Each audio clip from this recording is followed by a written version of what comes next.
Owu bantu, owu butu, owu ole, ole. Olórí ibu.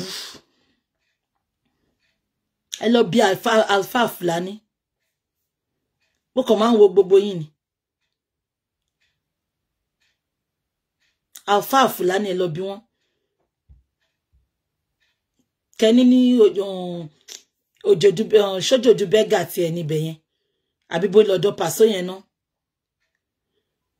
Kẹ́ni ló lọ talẹ̀ ńbẹ̀ 10 million. Ẹ̀yin àgbá òfìfo lórí burúkú. Ṣé rò pé mi dúró de owó Facebook ni. Olóṣì. A wá jókòó síwájú ṣọ́ọ̀bù, a máa ta pàrágà olóṣì, a máa ta yín. A máa jẹ tìǹkọ́, a máa ta yín, a máa mu pàrágà, ọmọ àlè. Orí dìgìdìgì ó dàbí ẹlẹ́dẹ̀ òkú, ó dàbí màálù tó kú nígbà táwọn tó ń da màálù tó ti wú sójú títì tó wá gbé tó fẹ́ lọ fi ṣọdún. Olè awí tó lọ ń parọ́ mọ́ olè.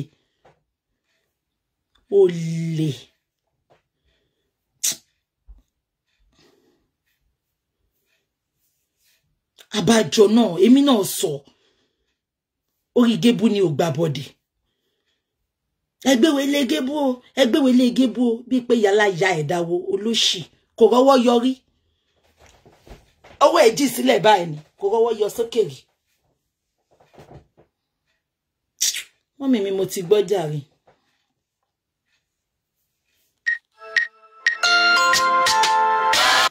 Stop calling me, please. Ṣebí information mo wá fún wọn yìí. Ẹgbẹ́wẹ̀lé gébú sílẹ̀ o. Ẹgbẹ́wẹ̀lé gébú sílẹ̀ o. Mo wá wò pé kí la gbé kí la jù. Mo ti sọ fún Alfa Fulani, very nice man. Ẹ lọ béèrè 10 million. Cash. Eléyìí ò ń ṣe ṣeré o. Nílẹ̀ tán rà. Mo ti sọ fún Alfa Fulani. Tọ́n bá ti ready kó ṣe live video fún mi. Wọ́n ti pọ̀ ọmọ yẹn lẹ́ẹ̀mejì. Wọ́n dẹ̀ ní tó bá ti fẹ́ wá gbàwé ilé ẹ̀ kó múyàn wá. Àbí nǹkan tí mo sọ yẹn wọ́n ti pè lẹ́ẹ̀mejì pé kó múyàn wá kán lè ṣe live video kán lè gbéwé lẹ̀yẹ fún. So wọ́n ń dúró dè ni. Àṣẹ lórí burúkú tó sọ pé ẹ gbéwé ilé ẹ̀ fún o, wọ́n ti lù ní jìbìtì. Ó sáré lọ gbé video sáré lọ bá. Ṣẹ́rí láyé yìí, there's something that is called karma. That's why I don't pity anybody whenever anything is happening to them. It is karma. It can happen to me, it can happen to anybody. Karma ṣe dáadáa láyé ni. What goes around will always come around. Mo dẹ̀ sọ fọ́lọ́run. Àdàbí tó wáyé pé kò ń ṣe mo ṣe àánú jẹ̀nu ilé ni. Kí ló wá ṣẹlẹ̀ báyìí? Reverse is the case.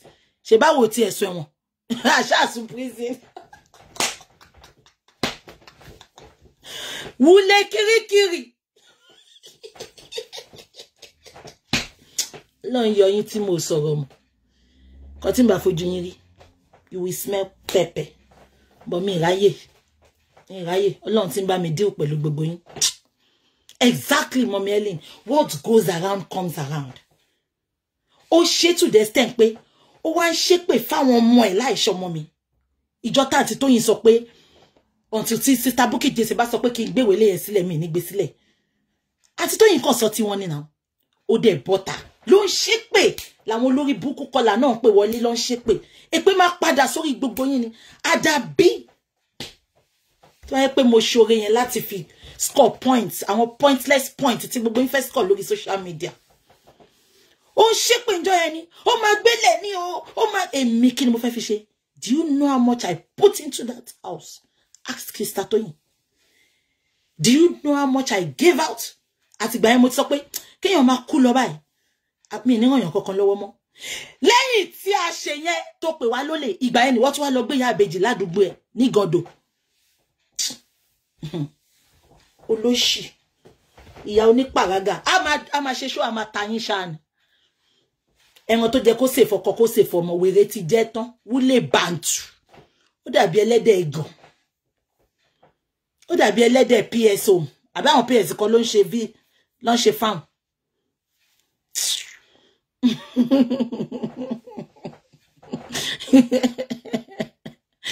What goes around? Ibi iṣẹ́ mo wà tó pè mí jọ náà. Mi kúkú wo show. Bukky, Ọlọ́run ti jà fún ẹ. Wúlé bàtú ti sún pàǹtí. Wúlé bàtú ti sún.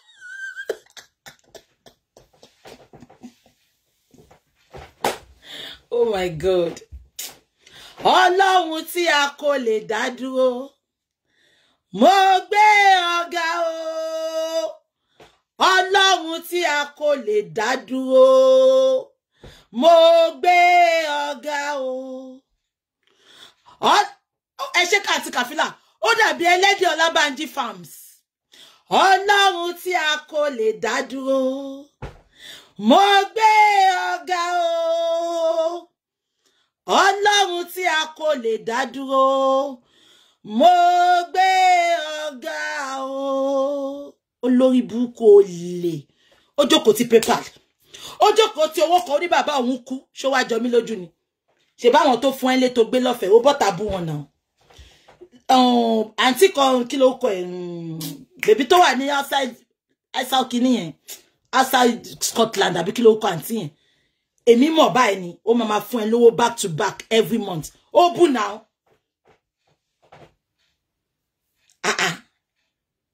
Ó jókòó tí wà ní àṣewèrè fẹ́ ta lé gébú ni. Ọlọ́run ò gbà fún olè. Ọlọ́run ti rí pé ọ̀rẹ́ mi ló fún nílé. Ó ṣá máa jókòó ẹ jẹ́ ká lọ gbálé yẹn o. Ẹ jẹ́ ká lọ gbálé yẹn. Ó kọ́kọ́ fẹ́ lọ arrest àti Tóyìn. A máa gbálé yẹn ni o. PRP dẹ̀ ṣe show láyé tí ẹni kò mọ intention wọn. PRP kò ń bọ́ ta ṣe show tí ẹni PRP ò mọ intention wọn. Àṣewèrè fẹ́ gbálé lọ́wọ́ gébú kó lọ talẹ̀ ni. Ó wá mú gébú ìwọ tí ó yò ìwọ Tóyìn ń bọ́. Ó wá fún gébú ní ó fún £100 àbẹ́rẹ́ ló fún. Ó ní kó máa sọ̀rọ̀ olè. Ìgbà tọ́lọ́run mi máa mú wo mi dáadáa. Màmá bá wọn búlà jẹ́ o. Màmá bá wọn búlà jẹ́ o. Màmá bá wọn búlà jẹ́. Ẹnu wèrè wọ́ ni. Olóṣì àti ẹ̀jò. Wọn bàbá mi dé mọ́ pàǹtí yẹn fọ́sẹ̀ kan. Wèrè àjò. Olóṣì. Ó ti jọ̀ra. A máa jẹ wọn, a máa ta yín ni. Ẹ̀yin youth. Kí la máa ṣe sí ìyá ìbejì báyìí? Àbá ìbejì.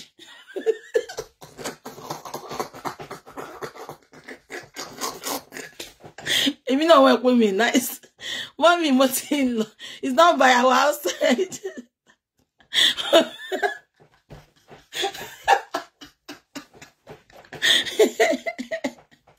A máa ta yín ni bó ṣe máa jókòó ni. Ẹ máa wọ́n ní àpàrágá onírọ̀lẹ́ yẹn. Gbogbo network ṣọ́ọ̀bù yẹn mi rò bó wọ́ 50,000 naira. Olórí burúkú àwọn tó máa ṣàánú fún yín ẹ ti bú wọn. Àwọn tó máa fún yín peanut lẹ máa hélì kiri. Tó bá bú mi wà láì. 1 million. Èló ni 1 million? That's £1,200 àbí £1,300. Oṣù kan ni máa fi fún ẹ mi ní dá fún ẹ. Ṣùgbọ́n àwọn aláàánú yẹn ti bú wọn tán. Gbogbo network ti pàrágà ṣọ́ọ̀bù yẹn. Wèrè ò tún ní sọ káàṣì fáwọn tó fẹ́ wá fún ní pàrágà o. Àwọn tó wá deliver fún kò ní sọ káàṣì o. Ẹ gbé sílẹ̀ kẹ́ padà wá lẹ máa gbọ́.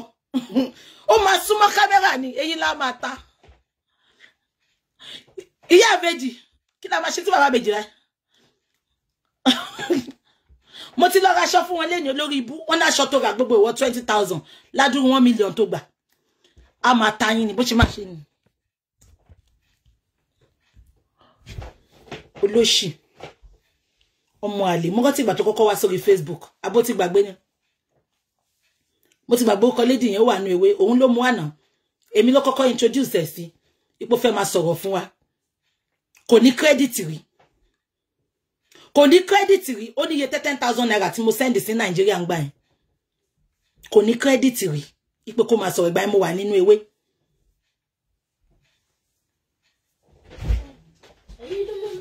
Yeah, I'm done. But I'm still going to need it because, yeah, no, I don't need it. Don't worry.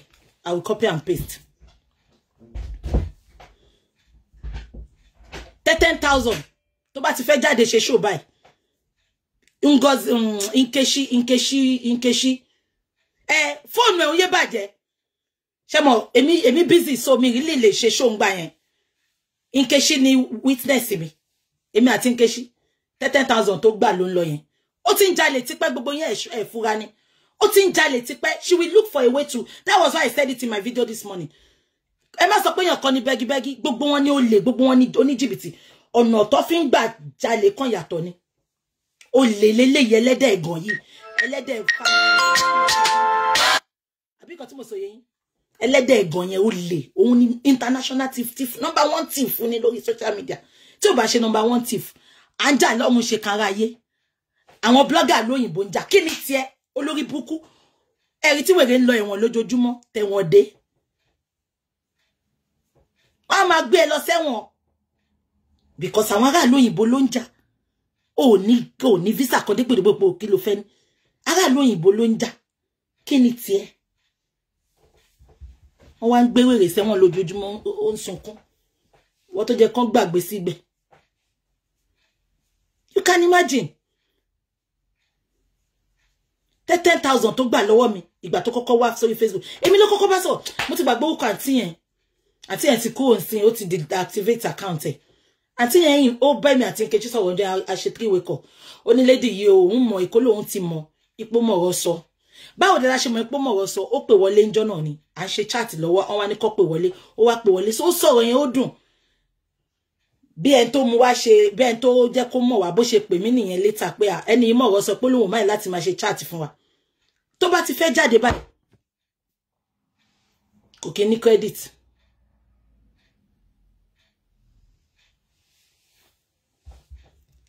tó bá tún yá tún ní fóònù ń bàjẹ́ fóònù àti credit tara fún òun ló ń lọ yẹn ó ti ń jalè tí pẹ́ mi mọ́ bí gbogbo yín ò ṣe fura why should you trust her with money so when she was accusing that auntie that we stole Gabriel's money èmi pé Gabriel gan kó sọ fún ẹ èmi mọye tí mo ná síbẹ̀ èmi nǹkan téèyàn bá jùlọ yàn jùlọ àṣó fẹ́ gbàwé léǹgbà yẹn kó lè lọ talẹ̀ ni Ọlọ́run ò wá gbà fún bó ti ṣe lọ mú ya àbèjì ẹni ẹlẹ́ni tó rìn lọ títì ìyẹn ní gàndò lòun gbé ṣùgbọ́n òun ò mọ̀ rí onódìdí wàá pé òun ni pé kóun wá wọn máa fún lówó lórí Facebook wọ́n ti rí gbogbo yín as cash out ẹ lè imagine ẹ mọ̀ bí tẹ́ máa náwó sí lọ́dún yìí mo ti sọ fún yín àlùbáríkà wà nù kẹ́ fún opó lówó àlùbáríkà wà nù kẹ́ wá ọmọ kékèké ládùúgbò yín kẹ́ máa mú wọn lọ sí school ṣé rí gbogbo àwọn tó wá sórí Facebook tán ní ẹ bá mi ṣe lè lanu ẹ bá mi fake ni wọ́n at the end of the day ṣé rẹ̀ tó mú wá yẹn wọ́n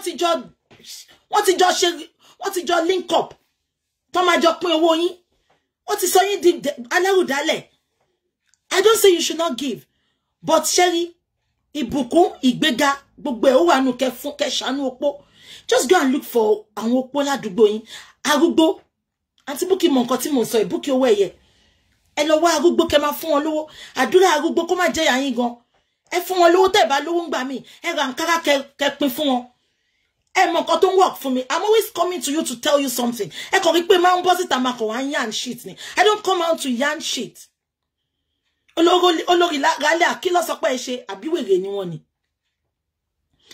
I will never come out to tí n bá bọ́ta gan pé mo wá jà nínú ìjà yẹn ẹ máa rí nǹkan gidi kan dì mú ni that is one thing tí máa make sure pé chat mi wà about mo ti sọ fún yín ẹ má jẹ́ kán sọ yín di money making machine never àgàgẹ́ yí ó lè jókòó ti pépà ní jókòó ti owó ìyá àbèjì àbí kan tí mo sọ yé yín ó ti rí yín bẹ́ẹ̀ yín náà tí ó bá ń ṣe yẹn báwo ló ṣe máa lọ mú yàn títí tó máa sọ pé kó máa bọ̀ wọ́n máa dáwó fún ó ti rí wọn wọ́n láàánú wọn máa dáwó it is not fair ìyẹn ni wo ṣe mówó nu pàrágà olórí burúkú tó ń ta tó ṣọ́ọ̀bù òkun rí kò lọ sọ́jà rí gbogbo ẹgbẹ́ ìlú lọ sọ́jà ọjọ́ Monday àwọn tó ń ta pàrágà gbogbo wọn ló máa ń lọ sọ́jà ọjọ́ Monday kò lọ sọ́jà rí ibẹ̀ ló máa wà lórí ṣíà nti lọ ṣàkántù fún ìyá àbèjì àwọn àbèjì ògbé fóònù wọn máa tayín olórí burúkú ni amòmí tayín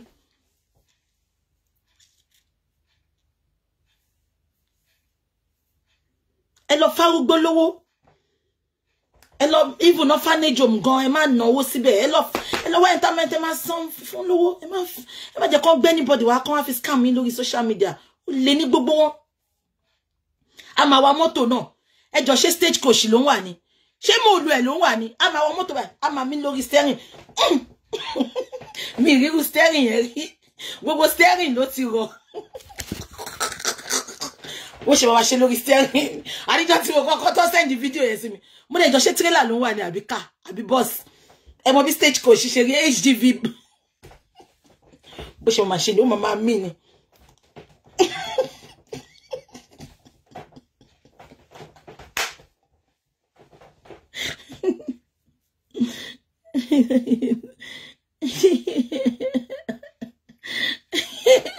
àníjọ tí mo kọ́kọ́ rí